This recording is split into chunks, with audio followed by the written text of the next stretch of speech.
Welcome to మనా chef. నా పేరు మాధవి. ఈ రోజు నేను మీకు కస్టర్డ్ మిల్క్ షేక్ ఎలా తయారు చేసుకోవాలో చూపిస్తానండి. చాలా ఈజీ ప్రాసెస్, అలాగే రెండు విధాలుగా యూజ్ చేసుకోవచ్చు. దీన్ని చాలా తక్కువ టైంలోనే అయిపోతుంది. ఈ సమ్మర్ లో పిల్లలు చాలా ఇష్టంగా తాగుతారు. అది ఎలా తయారు చేయాలో ఇప్పుడు నేను మీకు చూపిస్తాను. ముందుగా మనకి కావాల్సిన పదార్థాలు: కస్టర్డ్ పౌడర్. ఇక్కడ నేను వెనిలా కస్టర్డ్ తీసుకున్నాను. చూడండి, వెనిలా కస్టర్డ్ పౌడర్ ఇది 3 టేబుల్ స్పూన్లు తీసుకోండి. అలాగే షుగర్ 5 టేబుల్ స్పూన్లు. మీకు ఇంకా కావాలి అంటే కొంచెం ఎక్కువ యాడ్ చేసుకోవచ్చు. అలాగే పాలు, ఇవి చల్లటి పాలు అండి, ఒక 1/2 కప్పు తీసుకున్నాను. అలాగే బాదం, అలాగే జీడిపప్పు, ఇవి రెండు నేను ఒక 4 అవర్స్ ముందు వాటర్లో నానబెట్టి పెట్టుకున్నాను. ఇక్కడ చూడండి, బాదం పప్పులు నానబెట్టిన తర్వాత మనకి పొక్కు ఈజీగా వచ్చేస్తుంది. పైన పొట్టంతా ఈ పొట్టి ఈ విధంగా తీసి పెట్టుకోవాలి. జీడిపప్పు కూడా చూడండి, ఒక 10 జీడిపప్పు, 10 బాదం పప్పులు, ఇవి రెండు కలిపి ఒక 4 అవర్స్ ముందు నానబెట్టి పెట్టుకోవాలి. చూసారా, బాగా నానున్నాయి. ఇలా నానబెట్టి పక్కన పెట్టుకోండి. అలాగే పాలు, ఈ పాలు నేను ఇక్కడ 1/2 లీటర్ కంటే కొంచెం ఎక్కువ తీసుకున్నానండి, అంటే 3/4 లీటర్ దాకా తీసుకున్నాను. ఈ పాలని 3/4 లీటర్ తీసుకున్న తర్వాత ఈ విధంగా స్టవ్ మీద పెట్టుకొని బాగా మరిగించుకోవాలి. ఈ పాలు ఇలా మరుగుతూ ఉన్నాయి కదా, మనం మిగతా ప్రాసెస్ చూద్దాం.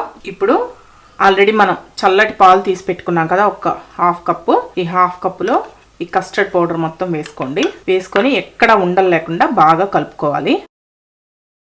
చూసారా, ఈ విధంగా ఎక్కడ ఉండలు లేకుండా మొత్తం బాగా కలుపుకొని దీన్ని పక్కన పెట్టుకోండి. అలాగే ఇలా ఒక మిక్సీ జార్ తీసుకోండి. దీంట్లో ఆల్రెడీ మనం నానబెట్టి పెట్టుకున్నాం కదా జీడిపప్పు, బాదం పప్పు, ఇవి వేసేసుకోవాలి. ఇవి వేసుకొని దీంట్లో కొంచెం పాలు పోసుకుందాం. ఇలా కొంచెం పాలు యాడ్ చేసుకొని మెత్తగా పేస్ట్ లాగా మిక్సీకి పట్టుకోవాలి. చూసారా, ఈ విధంగా మెత్తగా పేస్ట్ లాగా మిక్సీకి పట్టుకొని పక్కన పెట్టుకోండి.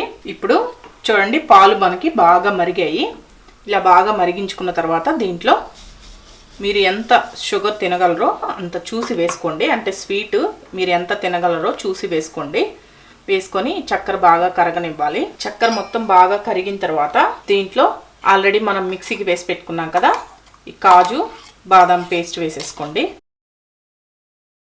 ఇది కూడా వేసుకొని మొత్తం బాగా కలపండి. ఈ కాజు, బాదం పేస్ట్ వేసేసిన తర్వాత మీడియం ఫ్లేమ్ లో పెట్టుకొని ఒక 2 నిమిషాలు ఇదే విధంగా కలుపుకుంటూ ఉడికించుకోవాలి. ఇలా ఈ కాజు, బాదం పేస్ట్ ఒక 2 నిమిషాలు ఉడికించుకున్న తర్వాత ఇప్పుడు ఈ కస్టర్డ్ పౌడర్ మనం ఆల్రెడీ పాలల్లో కలిపి పెట్టుకున్నాం కదా, దీన్ని వేసేసుకుందాం. దీన్ని కూడా వేసుకొని మీడియం ఫ్లేమ్లో పెట్టుకొని ఇలా కలిగి తిప్పుతూ ఉన్నామంటే మనకి కొంచెం చిక్కబడుతుందండి.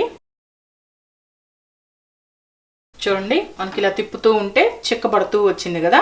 ఇలా చిక్కబడిన తర్వాత సిమ్లో పెట్టి ఒక 2 నిమిషాలు ఇదే విధంగా ఉడకనివ్వండి. ఇలా ఒక 2 నిమిషాలు ఉడికిన తర్వాత స్టవ్ ఆఫ్ చేసేసి దీన్ని బాగా చల్లారనివ్వాలి. మనం ఫ్రిడ్జ్లో పెట్టుకోవాల్సిన అవసరం లేదు, బయటే పెట్టి బాగా చల్లారనివ్వండి. ఇది బాగా ఆరిపోయిన తర్వాత మీకు ఈ విధంగా గట్టి పడుతుంది. చూసారు కదా, చిక్కగా ఉంది.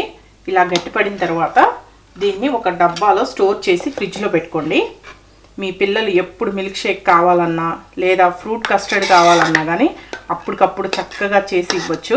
ఈ విధంగా ఏదైనా ఒక డబ్బాలో స్టోర్ చేసుకొని ఫ్రిడ్జ్లో పెట్టుకున్నారనుకోండి, దీనికి పిల్లలు ఎప్పుడు ఫ్రూట్ కస్టర్డ్ కావాలన్నా కానీ దీంట్లో కొంచెం తీసేసి ఫ్రూట్స్ కలిపేసి ఇచ్చేసారంటే చక్కగా తినేస్తారు. లేదు మిల్క్ షేక్ కావాలి అంటే ఇలా ఒక మిక్సీ జార్ తీసుకోండి. దీంట్లో మీకు ఎంత కావాలో వేసుకోండి. ఇలా వేసుకున్న తర్వాత దీంట్లో 2 లేదా 3 ఐస్ క్యూబ్స్ వేసుకోండి. ఇలా వేసుకొని మిక్సీకి వేసుకోవాలి. చూసారా, ఈ విధంగా మిక్సీకి వేసుకుంటే సరిపోతుంది.